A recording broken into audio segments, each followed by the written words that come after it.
Hi friends. ஏன்னா மறுபடியும் ஒரு 2-3 நாளாக சோஷியல் மீடியாவில் ஆக்டிவாக இருக்கானே அப்படின்ட்டு கண்டிப்பாக நினச்சிருப்பீங்க, ஃபாலோ பண்ணிட்டு இருந்தீங்கன்னா ரொம்ப நாளாக. அதுக்கான ரீசன் வந்து சொல்கிறதுக்கு தான் அந்த வீடியோ நான் போஸ்ட் பண்ணுறேன். ஸோ இதில் கொஞ்சம் சொந்த கதை, சோக கதை எல்லாத்தையும் கொஞ்சம் மிக்ஸ் பண்ணி ஒரு ஷார்ட் ஸ்டோரியாக அவங்களுக்கு நான் ஷேர் பண்ணுறேன்.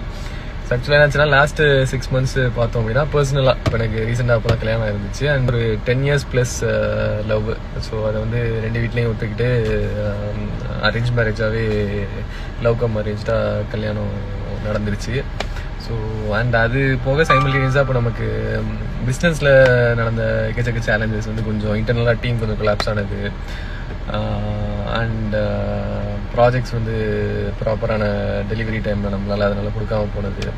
ஸோ அதெல்லாம் கொஞ்சம் நிறையாவே வந்து பேட்ச் ஒர்க் பார்க்க வேண்டியிருந்துச்சு. ஸோ அதனால் சுத்தமாக டைம் போட முடியல என்னால் சோஷியல் மீடியாவில்.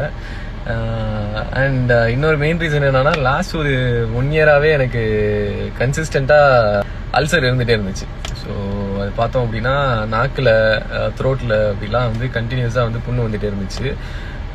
நான் 9, அதாவது ஈஸிலி 8, இப்போ ரீசெண்டாக ஒரு 9th டாக்டரை பார்த்தேன். ஸோ அந்த மாதிரி கண்டினியூஸாக நான் வந்து டாக்டர்ஸை பார்த்து என்ன ரீசன்னு கண்டுபிடிக்கிறதுக்கும் எனக்கு ஃபிசிக்கலாக அது ரொம்பவே ட்ரைனிங்காக இருந்துச்சு. எப்படின்னா 24/7 நாக்கு எரிஞ்சிட்டே இருக்கும், ஏதாவது பொண்ணு புதுசாக வந்துகிட்டே இருக்கும். ஸோ அதுவுமே பார்த்தோம் அப்படின்னா ரீசெண்ட் டேஸில் எனக்கு ரொம்ப ஸ்ட்ரெஸ் ஆகி மேபி அது வந்து இன்னும் சிவியராக வேறு ஏதாச்சும் ஹெல்த் காம்ப்ளிகேஷனில் போயிருக்குமோன்னு சொல்லிட்டு கேன்சருக்கான ஸ்க்ரீனிங்லாம் போய் எடுத்து, ஸோ யாருக்கும் தெரியாது, வீட்டில் நானே தனியாக போய் ஸ்க்ரீனிங்லாம் பண்ணிவிட்டு அப்புறம் ஓகே அது இல்லை அப்படின்னோடனே அதுக்கடுத்து ஒரு பாக்டீரியா இன்ஃபெக்ஷன் இருந்திருக்கு. ஸோ அதை கண்டுபிடிக்கிறதுக்கு டிலே ஆனிச்சு. அண்ட் இப்போ அதுக்கான மெடிக்கேஷனில் தான் இருக்கேன்.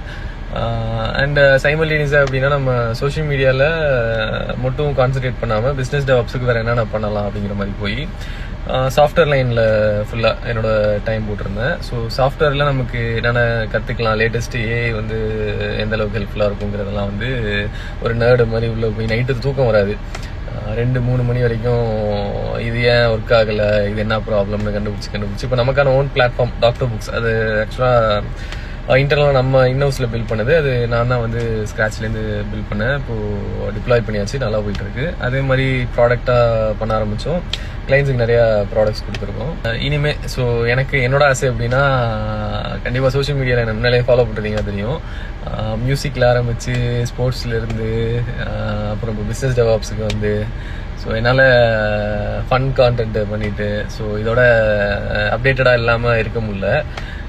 ஸோ அந்த ஒரு இது இருந்துகிட்டே இருந்துச்சு. அந்த பிரேக்குக்காக வெயிட் பண்ணிகிட்டே இருந்தேன். அண்ட் ரீசெண்டாக இப்போ கிடச்சிருச்சு. ஸோ இனிமேல் மேக்ஸிமம் என்னால் முடியுதோ இல்லையோ ரெகுலராக அப்டேட்டாக இருக்க பார்க்குறேன்.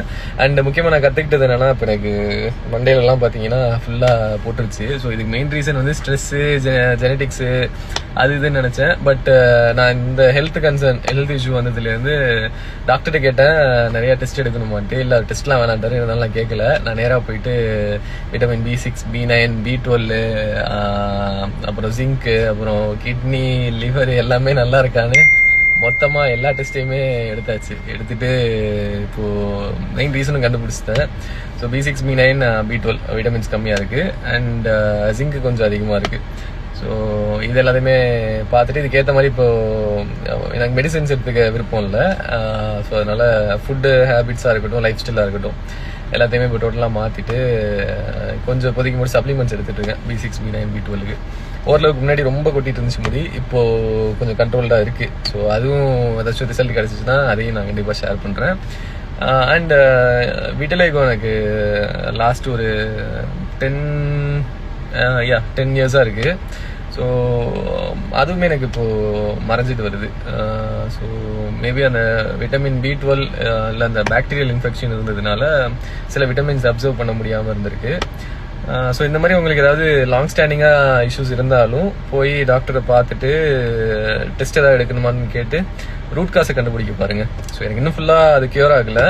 க்யூர் ஆகிடுச்சுன்னா நான் வந்து அதுக்கான சொல்யூஷன் என்னன்னு சொல்கிறேன். அண்ட் அந்த ரோட் மேப் நான் கொடுக்குறேன்.